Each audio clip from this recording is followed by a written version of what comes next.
श्री राधा कृष्णाय नमो नमः। सर्वप्रथम मैं भगवान श्री राधा गोविंद के चरण कमलों की वंदना करता हूँ। आप सभी भक्तजनों को भी सादर नमस्कार करता हूँ। श्री भक्तमाल नामक ग्रंथ से आज हम श्री बिल्व मंगल जी की कथा का श्रवण करने वाले हैं, जो भगवान के परम श्रेष्ठ भक्त कवि शिरोमणि थे। श्री बिल्व मंगल जी के बारे में क्या कहना, जिन्होंने भगवान के प्रेम, स्नेह और भक्ति के कारण अपने दोनों आँखों को फोड़ डाला और वृंदावन जाकर भगवान का नित्य भजन किया करते थे। उन्होंने कृष्ण कर्णामृत नामक ग्रंथ की रचना की, जो भगवान के कानों के लिए अमृत सुधा है। उन्होंने श्री गोविंद दामोदर स्तोत्रम की रचना की, जो अति ही सुंदर काव्य रचना है, जिसमें हर पंक्तियों में गोविंद, दामोदर, माधव जैसे सुंदर नामों की व्याख्या है। श्री बिल्व मंगल जी के जीवन चरित्र की कथा इस प्रकार से प्रारंभ होती है। भगवान श्री कृष्ण के परम कृपा पात्र श्री बिल्व मंगल जी इस संसार में प्रत्यक्ष मंगल कल्याण के स्वरूप थे। विश्व का मंगल ही बिल्व मंगल के रूप में प्रकट हुआ। आपने श्री कृष्ण कर्णामृत नामक सुंदर काव्य का निर्माण किया, जिसकी उक्तियां सर्वथा नई है, दूसरे कवियों की जूठी नहीं है, प्रेमा भक्ति से प्रकट सहज एवं दिव्य उद्गार है। श्री कृष्ण कर्णामृत रसिक भक्तों का जीवन प्राण है। उन्होंने इसे कई लड़ियों के हार के समान अपने हृदय में धारण किया है। एक बार भगवान श्याम सुंदर श्री बिल्व मंगल जी के अंधा होने पर वृंदावन के मार्ग दिखाते हुए अपना हाथ पकड़ाया और फिर उसे छुड़ा लिया। उस समय आपने उनसे कहा, हाथ छुड़ाकर चले जाने से क्या हुआ? मैं तुम्हें वीर पुरुष तब समझूं जब मेरे हृदय के बंधन से छूटकर चले जाओ। आपने चिंतामणि का संग पाकर व्रज गोपियों के साथ हुए श्री कृष्ण की लीलाओं का अत्यंत सुंदर वर्णन किया है। उसके द्वारा सभी भक्तों का मंगल हुआ, अतः आप मंगल की मूर्ति थे।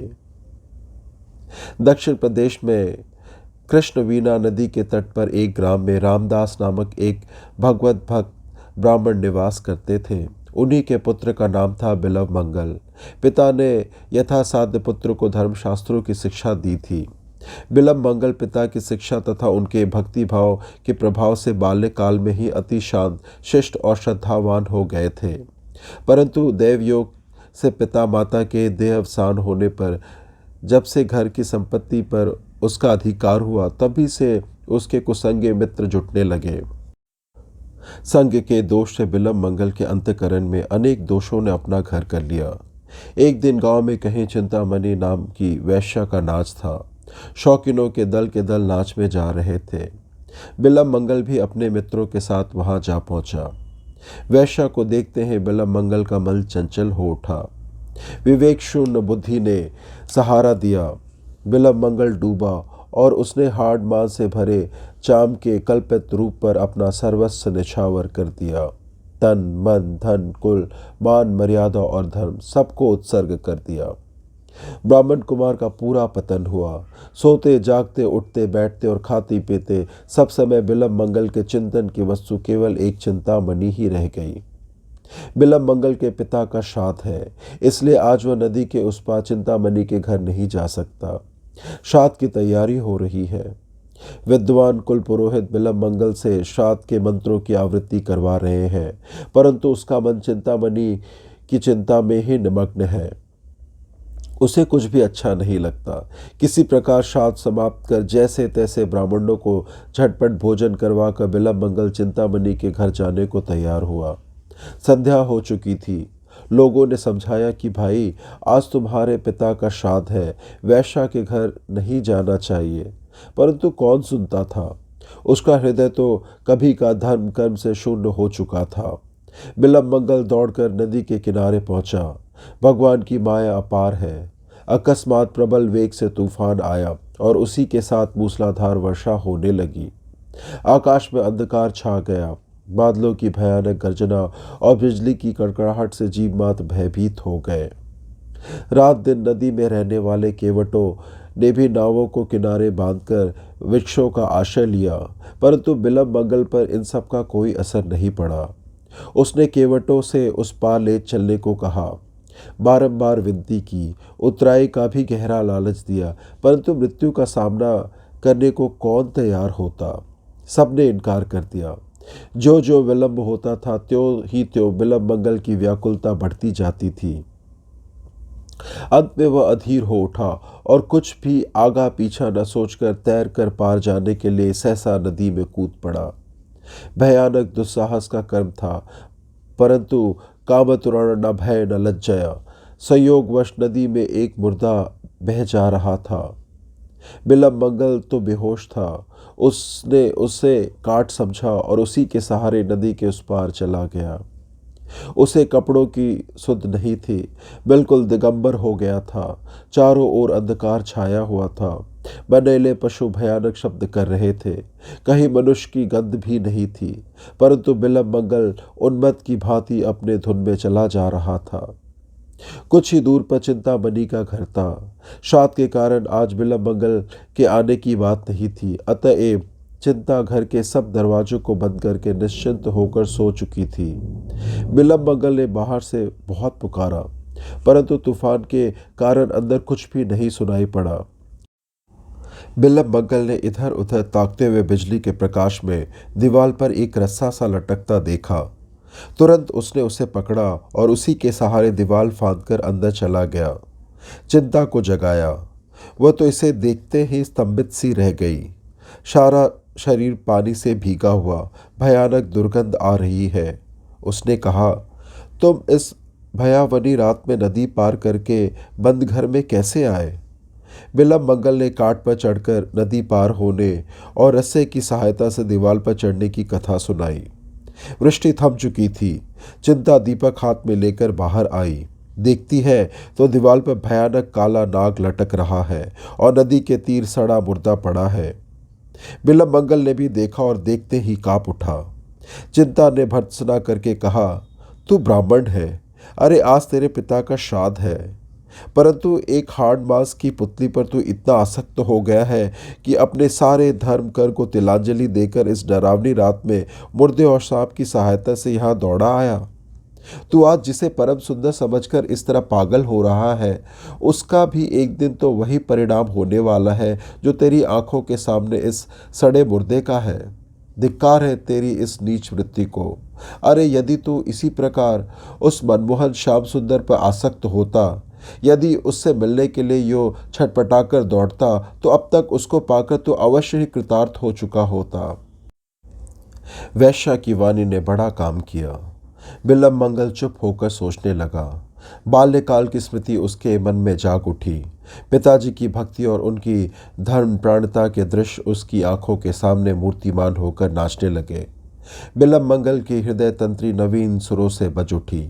विवेक की अग्नि का प्रादुर्भाव हुआ। भगवत प्रेम का समुद्र उमड़ा और उसकी आंखों से अश्रों की धारा बहने लगी। बिल्व मंगल ने चिंतामणि के चरण पकड़ लिए और कहा, माता, तूने आज मुझको दिव्य दृष्टि देकर कृतार्थ कर दिया। मन ही मन चिंतामणि को गुरु मानकर प्रणाम किया और उसी क्षण जग चिंतामणि की चारु चिंता में निमग्न होकर उन्मत्त की भांति चिंतामणि के घर से निकल पड़ा। बिल्व मंगल के जीवन नाटकी यावनी का परिवर्तन हो गया। प्रात होते ही चिंतामणि ने हरिद्वार की और बिल्व मंगल ने संत सोमगिरी जी के महाराज के आश्रम की राह ली। वहाँ गुरुदेव से दीक्षा लेकर 1 वर्ष तक आश्रम में ही रहकर भजन पूजन किया। फिर वृंदावन धाम के लिए चल पड़े।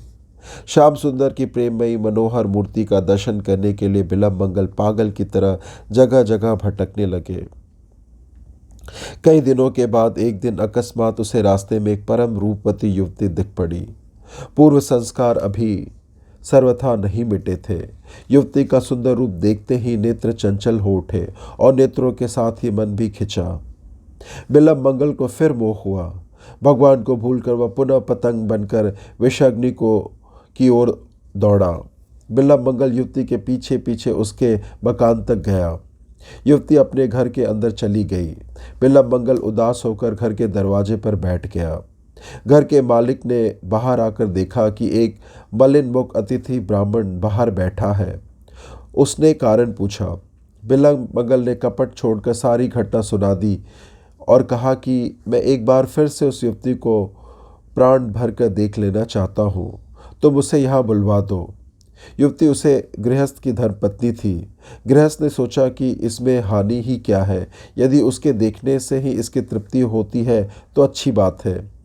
अतिथि वत्सल गृहस्थ अपनी पत्नी को बुलाने के लिए अंदर गया।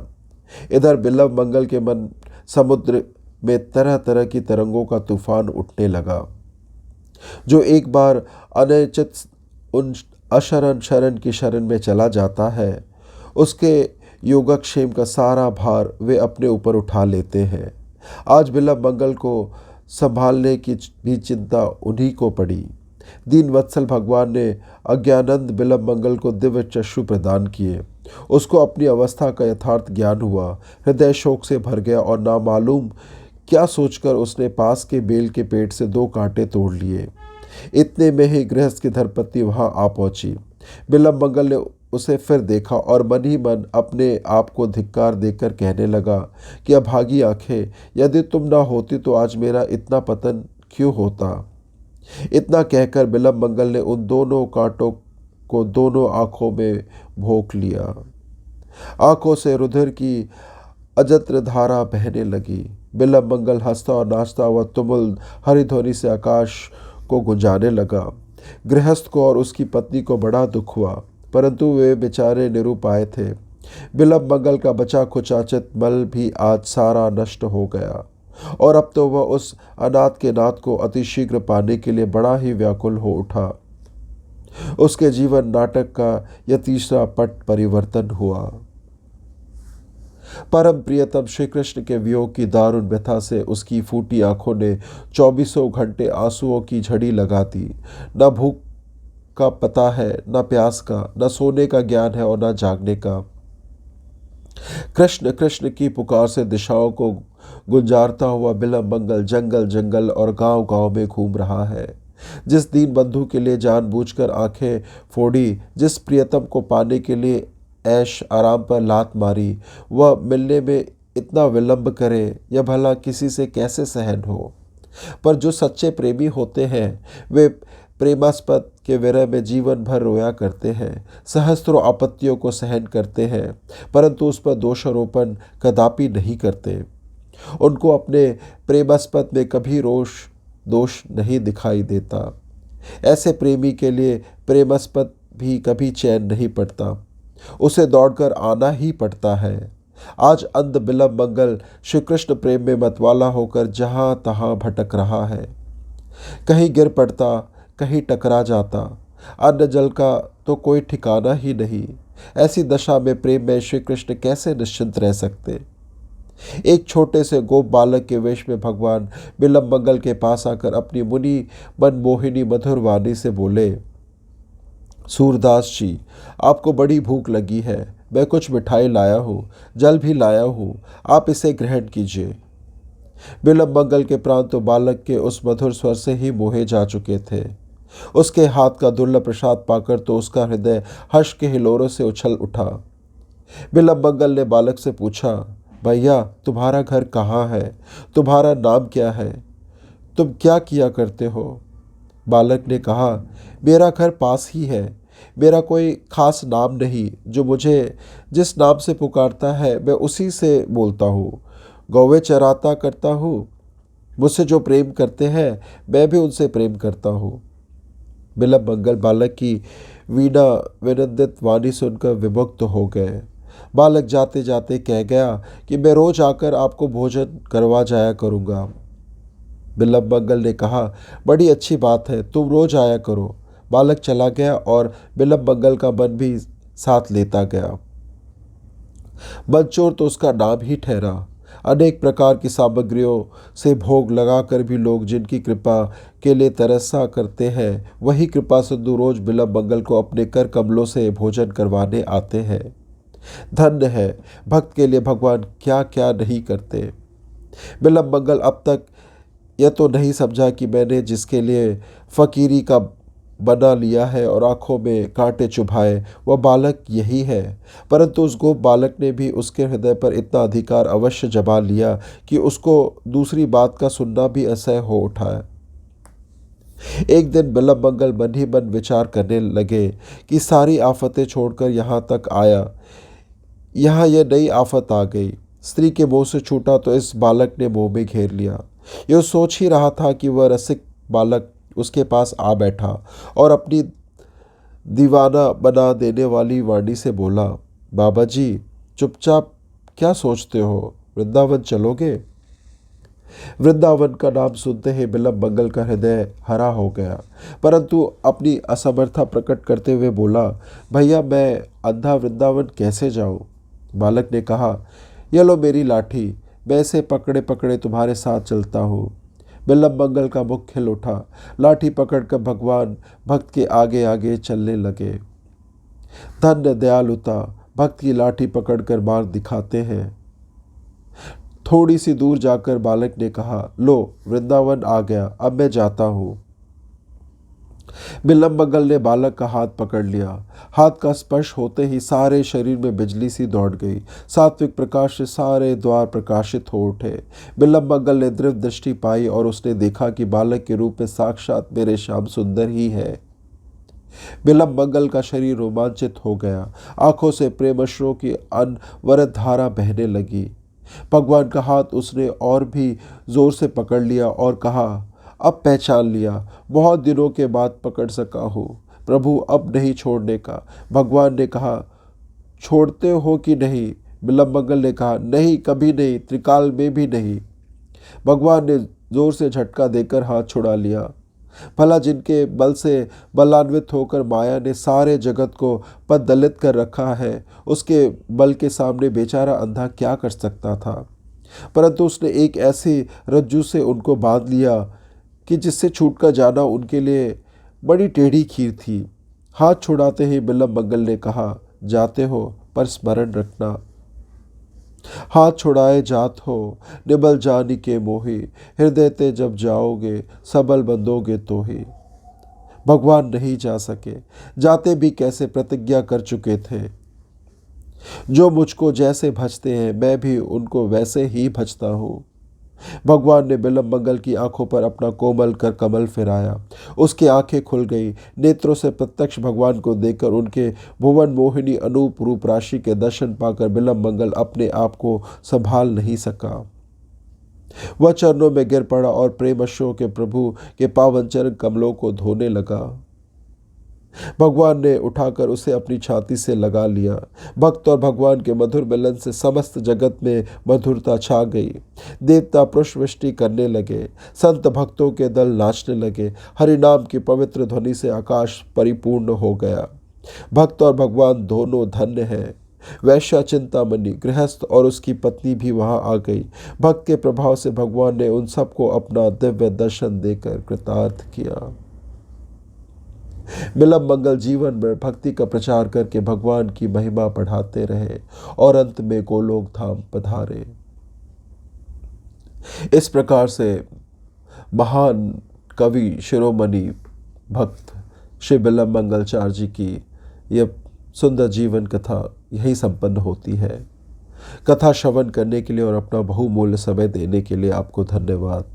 श्री राधा कृष्णाय नमो नमः।